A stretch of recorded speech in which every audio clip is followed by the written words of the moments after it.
Okay, so we are looking at the G shape here, and we're looking at playing diatonic scales, like rattling them off, not doing them one at a time. Now let's look at a C-shaped G, G-shaped C. A G-shaped C is this, if I want to hurt my wrist, which is already hurt.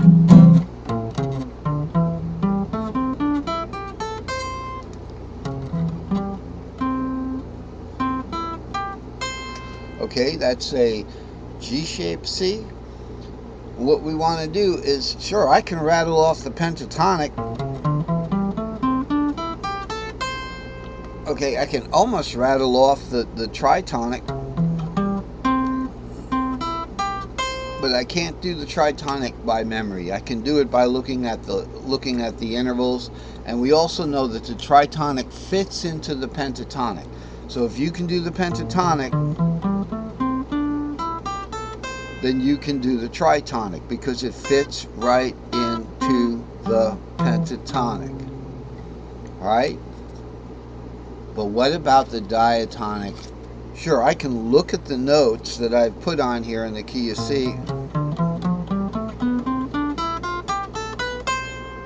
See how smooth that was? Because that was by sight. But what if it was in A flat? Well, what if it was in C sharp, the key of C sharp? Let's stay in the key we're in for a minute while we play this. It's going to be an S5L. It says it right here. S5L to an S1G. So an S5L starts on the G shape. It's going to be G shape, whole step, half, whole step, half, whole step, half step, whole in a 7L fashion. Okay, so the middle stack, you know, the no play, the accidentals with the labels on them. I put the labels where the accidentals go, you know, because that's just convenient. They're straight up in the S5L, but the S5L always hits the warp because, see, the S4L doesn't always hit the warp. You do an S4L from here, just the bottom four strings. But if you start one from here, you're going to hit the tuning warp. This had to be brought up. Here we go with the G shape S5L. Ready? Starting from the 6th. Why? Because when you play a G-shaped key of G, E becomes the 6th of that G. So we start on the 6th of the key of C.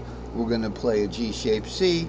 We're going to play an S5L, starting with the G shape. Here we go. Whole step, whole step, whole step, half step whole, warp up, half step whole, and then the S1G on the top.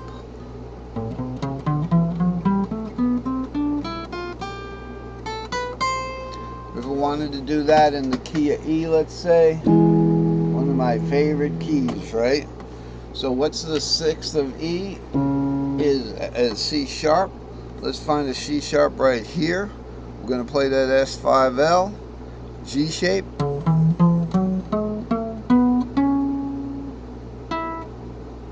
And then 7L shape, warp up.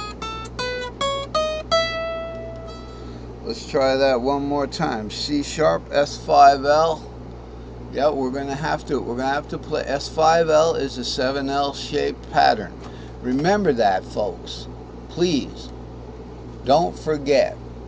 And this is important. And that is looking at these patterns here. The S4L and the S2L are brickyard patterns. Okay?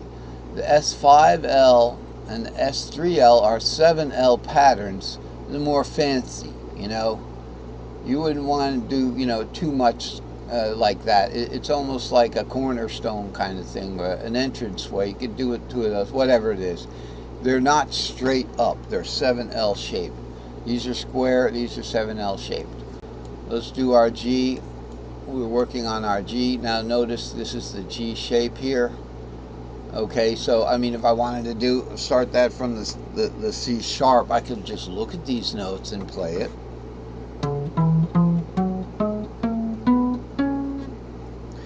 then from there I'm 7 root 2, then warp up 3, 4, 5, 6, 7 root. But it's better to do it with the pattern, and that's the S5L pattern, which is the 7L pattern, starting on a G shape. That's the important thing. Starts on whole step half. Whole step half, alias, whole step. Now we have to bring it over in the 7 shape. Warp it up for half whole, and then end on a G shape. Just like that.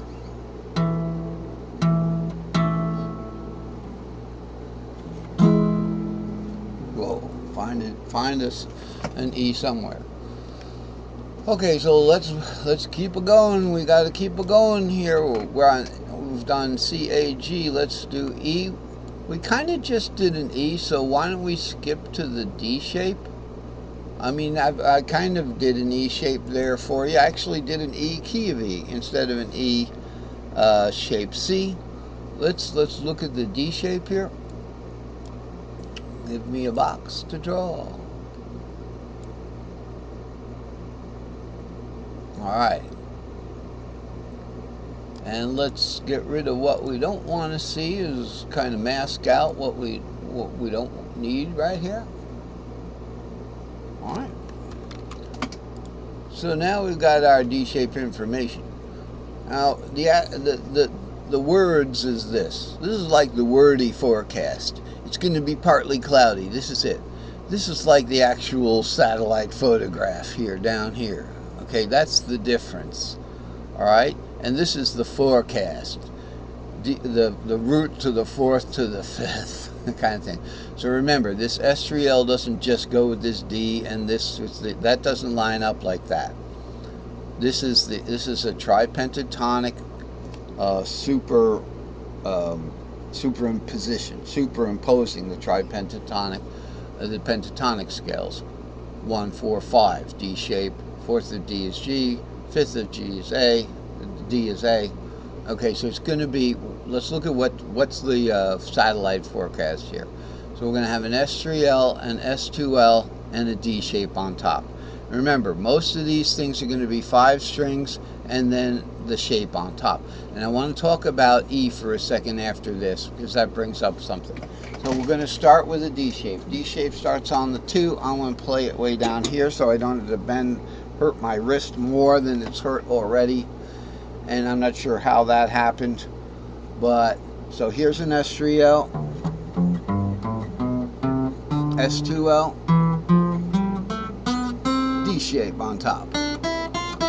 There's your string shape.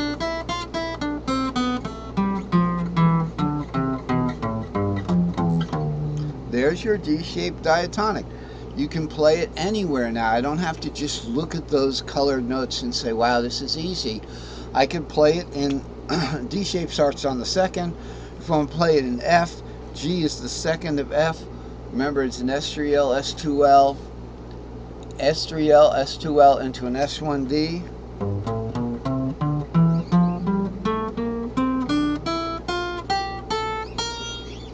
Okay, and that would be a D-shaped F.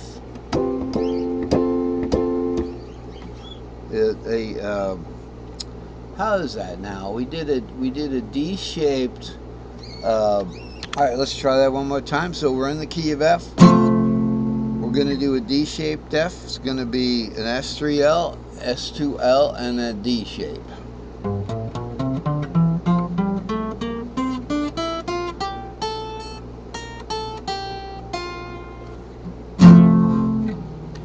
Okay, so incidentally, I always like to mention the inversion of the pentatonic.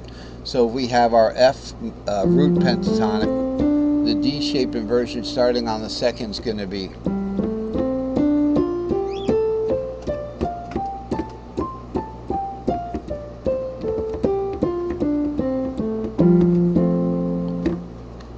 Okay, we're out of time.